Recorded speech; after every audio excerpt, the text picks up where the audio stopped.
Bonjour, Dongo, le conseiller agricole.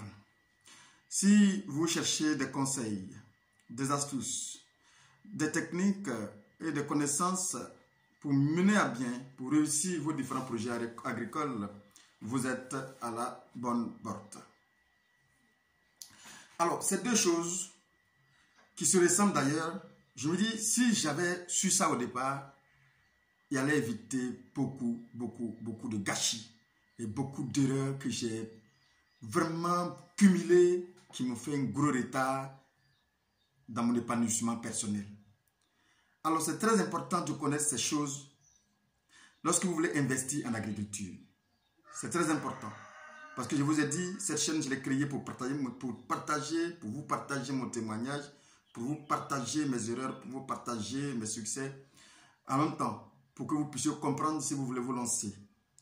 Alors, en agriculture, au départ, on a pensé à une chose, la taille. Aujourd'hui, les deux choses que vous partagez, c'est la planification et l'organisation lorsque on veut se lancer en agriculture. Alors, lorsque on veut se lancer en agriculture, ces deux choses doivent être d'abord dans votre esprit. Comment organiser mon travail et comment planifier ce travail-là pour donner un résultat, un meilleur résultat. C'est très important. Je veux créer une plantation de palmiers. Je crée 20 hectares de plantation de palmiers. C'est vrai que j'ai de l'argent pour créer les 20 hectares. Est-ce que je connais le terrain? Est-ce que je maîtrise tous les contours du terrain? Oui, je peux lancer les 20 hectares.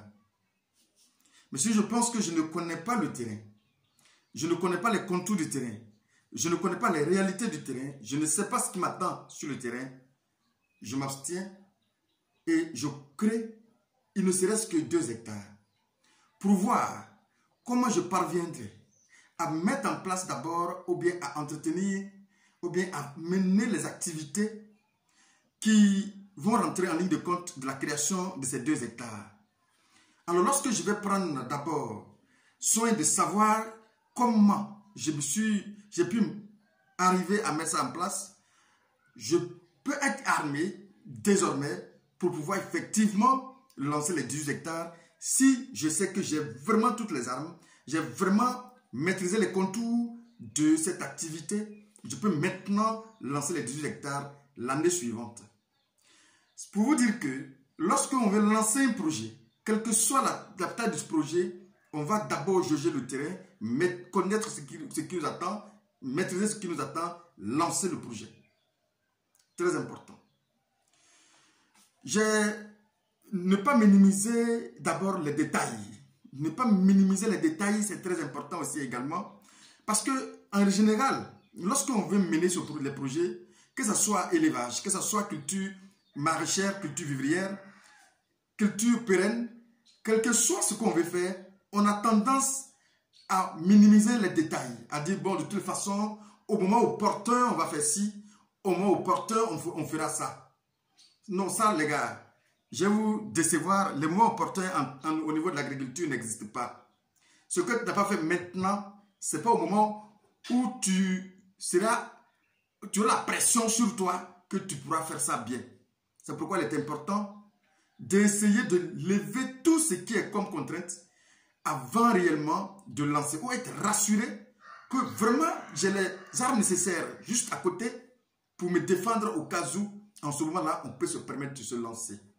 Si moi j'ai perdu, comme je le dis toujours, 2 hectares et encore 2 hectares d'aubergines bien réussis, qui a bien produit, si je l'ai perdu en espace de quelques semaines, c'est dû simplement au fait que j'ai négligé les détails parce que je me suis dit au moment opportun, je vais prendre un tracteur pour aller chercher, au moment opportun, je vais prendre tout simplement, je vais prendre une voiture pour aller ramasser des gens en ville pour venir m'aider à récolter, au moment opportun, j'ai fait ci, au moment opportun, je vais faire ça. Voici comment au moment opportun, j'ai perdu 2 hectares bien réussis d'aubergines qui étaient payés à l'époque à 22 000 francs parce qu'il n'y avait pas à 22 000 francs le sac à cette époque-là.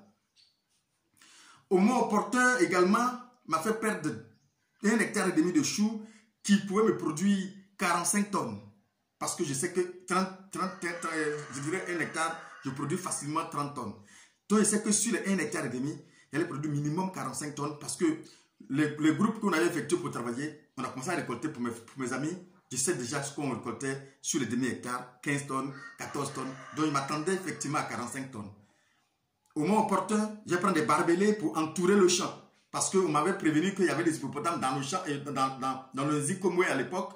On m'avait prévenu que ici, les gars cultivaient ici, mais les hippopotames les fatiguaient. Mais voilà qu'il y a longtemps, ils ne sont pas arrivés.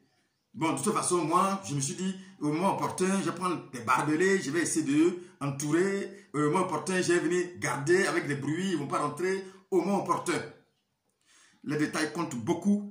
Ne banalisez pas cela. Parce qu'en réalité, ce que vous allez faire des mois de travail, de souffrance, et voir ça partir en fumée en une seule journée. Voici comment, au moment opportun, les hippopotames sont rentrés dans mon champ et ils ont ravagé les 1,5 hectare en espace simplement. J'étais à 2 semaines de la vente, en espace simplement une semaine. Quand ils sont rentrés, je n'ai pas pu les freiner. Ils sont venus ravager tous les 1,5 hectare. 45 tonnes perdues. Rassurez-vous, c'était payé à 250 francs le kilo à l'époque. 9 millions perdus en l'espace d'une semaine. Au moment opportun, ça n'existe pas. Lorsqu'on veut faire l'agriculture, surtout l'agriculture vivrière, surtout l'agriculture vivrière, l'élevage, le moment opportun n'existe pas. Les conditions, c'est très important de mettre les conditions avant de lancer votre projet. La taille. La taille, c'est très important de viser gros. Mais il est mieux de partir à pas de caméléon. Il est mieux de savoir partir. C'est très important aussi également. Et je vais vous décourager. La taille n'existe plus. La taille n'a plus d'effet. La taille ne vaut plus rien. On parle de rendement maintenant. On ne parle plus. Avant, quand on dit qu'on était grand planteur, c'est qu'on a des superficies. Mais aujourd'hui, la science a montré, les études ont montré effectivement qu'on a aujourd'hui immobilisé nos surfaces avec des centaines d'hectares de telle culture, des vingtaines d'hectares de telle culture qui ne donnent pas un rendement. Le potentiel n'est même pas sorti. Quand on recalcule, c'est comme si c'est une fine partie qu'on tire. Rien de tout ce qu'on a mis, c'est comme si on est là pour la verdure tout simplement. Ça ne produit absolument pas grand chose. Ce qu'il faut savoir, c'est ça. Moi, c'est un simple villageois, un monsieur, qui m'a insulté, je dirais insulté entre guillemets, mais c'est de l'injure. Tu te dis, inexpérimenté, tu te dis, quelqu'un qui a fait des grandes études sur l'agriculture, et c'est un planteur simple qui va vraiment t'ouvrir les yeux sur les petites choses simples.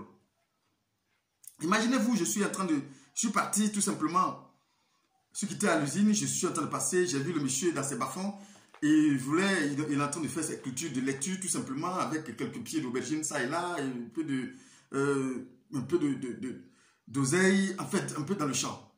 Donc, une petite surface, à peine 625 mètres carrés, à peine, je dis bien à peine. Je suis rentré dans son jardin tout simplement et j'avais voulu manger de la laitue ce jour-là à la maison, de la salade ce jour-là de la maison. Alors donc, je suis rentré dans son jardin et j'ai passé une commande. J'ai dit, monsieur, je veux un peu de laitue pour le soir en fait. D'accord? Il a commencé à me servir.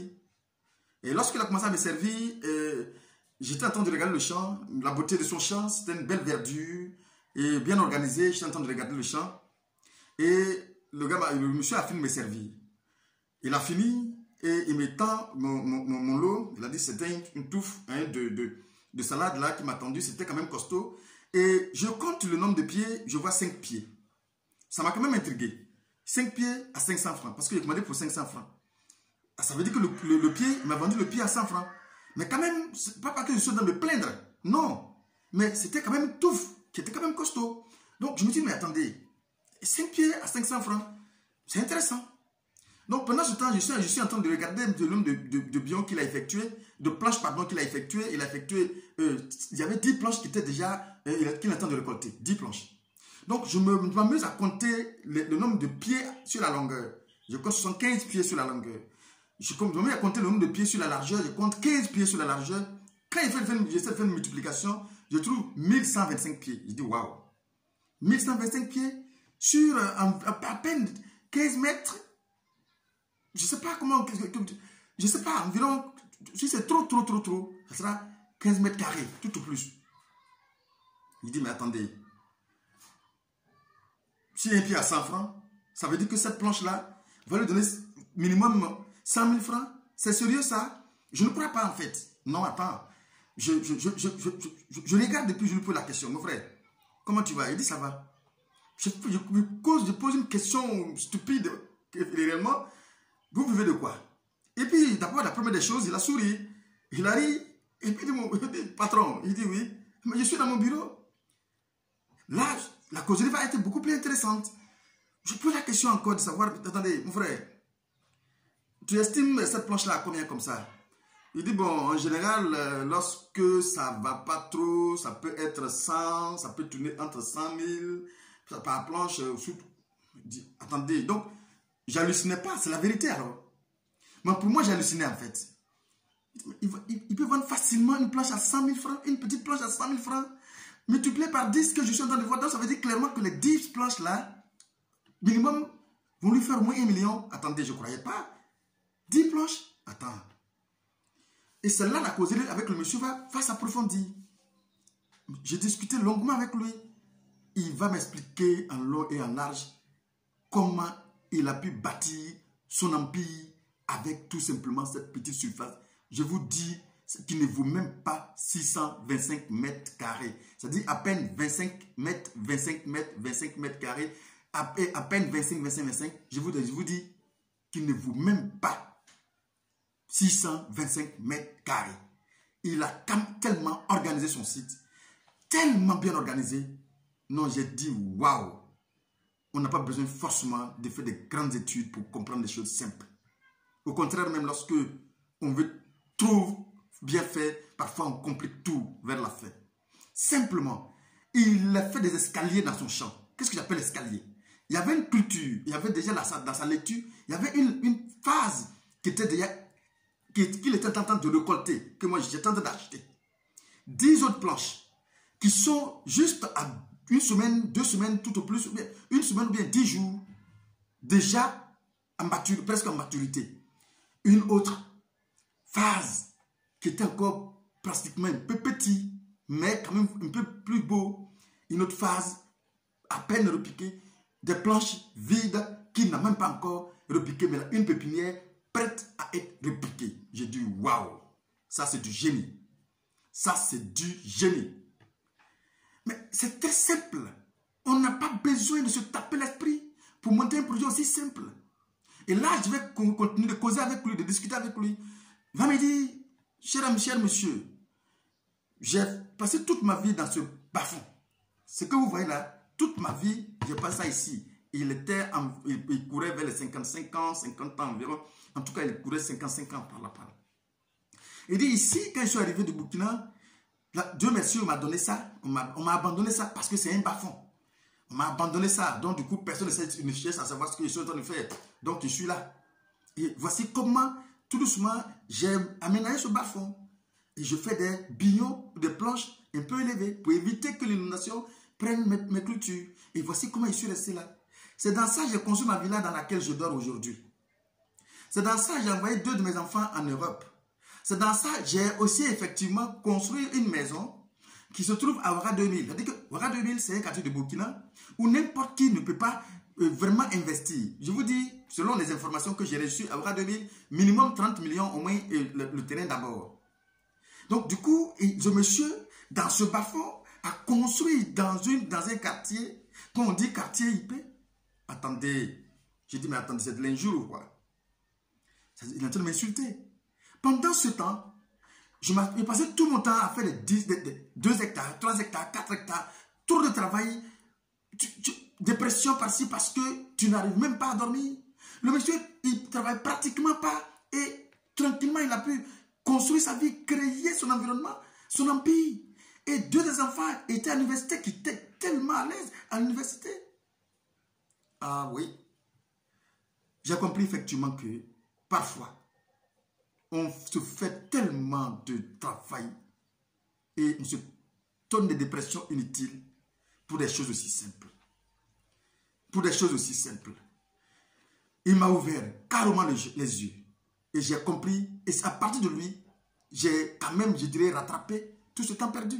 Le temps où j'ai fait des hectares de choux perdus, des hectares d'aubergines perdus, autant des hectares de choux, effectivement, et d'autres cultures perdues. Pourquoi? Parce que je ne peux pas maîtriser ce travail.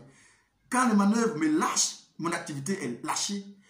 Quand j'ai un petit souci, effectivement, je suis paralysé parce que je ne peux pas seul arriver à monter ou bien à relever le défi. Mais là, il est avec sa femme. Et puis, du coup, il y a une feuille. Excusez-moi, je ne peux pas tout connaître, je ne connais pas son nom en français actuellement. On appelle ça kolara. On prend ça pour manger, professeur de Placali ici. C'est pour ceux qui sont de Côte d'Ivoire, ils savent de quoi il parle. Pendant qu'il enlève la laitue, sa femme, bien immédiatement, elle jette ces plantes là-dessus, ces grains là-dessus, ça pousse. Elle retire et elle vend ça au même titre que les pieds de la laitue. Waouh! Donc, pendant que lui, il a fait son passage, sa femme vient faire son passage. Ils changent de culture carrément, ils se battent dans la même famille. Du coup, les deux cultures fonctionnent très bien. Lorsqu'il fait tout ce tour, il revient carrément. Du coup, quand il fait le tour durant toute l'année, il est tranquille, il se repose comme il veut, il met soit dans une autre culture carrément qui n'a rien à voir, soit des maïs, n'importe quoi. Et puis encore, il reprend encore à sa saison. Tellement organisé, tellement simple, qu'il a fait son empire, il a créé son empire là. Et il m'a même dit qu'il avait aussi d'autres créations, d'autres réalisations dans l'immobilier qu'il a pu mettre un peu plus bas, un peu partout à Boisseau, où il est tranquille dans son secteur et il vit tranquille. Ce monsieur, tu vas le voir juste avec ses amis en train de boire son thé, en train de bavarder, de dire de tout et de rien, tu parles de tout et de rien, mais tu ne vas pas le considérer. Pourtant, c'est un multimillionnaire dans un petit bas-fond de 600 mètres carrés. Pour vous dire tout simplement ces petites erreurs que je suis en train de vous raconter aujourd'hui, si moi je le savais, autant de temps que j'ai perdu, je ne l'aurais pas fait. C'est pour vous éviter, vous aussi. Parce qu'aujourd'hui, j'ai eu le temps quand même, depuis que j'ai créé cette chaîne, de collaborer avec plusieurs personnes. J'ai entendu plein de témoignages. Tout simplement parce que on veut tellement investir, on veut tellement grand, qu'on a pensé, on a cette mentalité encore de nos parents qui parlent de production, investir, créer beaucoup pour avoir beaucoup, que malheureusement, on ne sait pas qu'aujourd'hui, le peu peut nous produire très grands résultats. Imaginez quelqu'un qui a un champ de palmiers, qui n'a jamais alimenté en termes d'engrais pendant 8 ans, pendant 10 ans. Mais tu espères gagner quoi? Mais pour celui qui a suivi l'itinéraire technique, en mettant normalement de l'alimentation normale à la plante, est-ce que tu penses que tu as besoin de 10 hectares pour vivre? Je suis désolé, non. Tu n'as pas besoin de 10 hectares pour vivre. Tu as besoin peut-être simplement de 2 hectares. Ta forêt reste toujours là. Tranquille, les arrières, petits-fils peuvent venir profiter de cela. Fais autre chose. Diversifier notre culture. Encore bien aménagé, bien réalisé. Ça donne des meilleurs résultats. Mais nous, qu'est-ce qu'on cherche à faire? Lorsqu'on entend parler d'agriculture, tout de suite on voit des superficies. On ne voit pas l'entretien, on ne voit pas le rendement, on ne voit pas l'organisation, on ne voit pas la planification. Non, on ne voit pas, on ne voit rien de tout cela. Tous ceux qui m'appellent aujourd'hui, je vais faire tout simplement 2 hectares. Lorsque tu essaies de les dissuader un peu, ne vont pas compter sur eux. Dans leur esprit, je vais gagner gros. Les mêmes personnes vont t'appeler quelques mois plus tard. Soit les manœuvres les ont lâchées, soit les activités n'ont pas été faites correctement comme il se doit. Malheureusement, la plante ne vit mieux lorsqu'elle est dans les conditions idoines.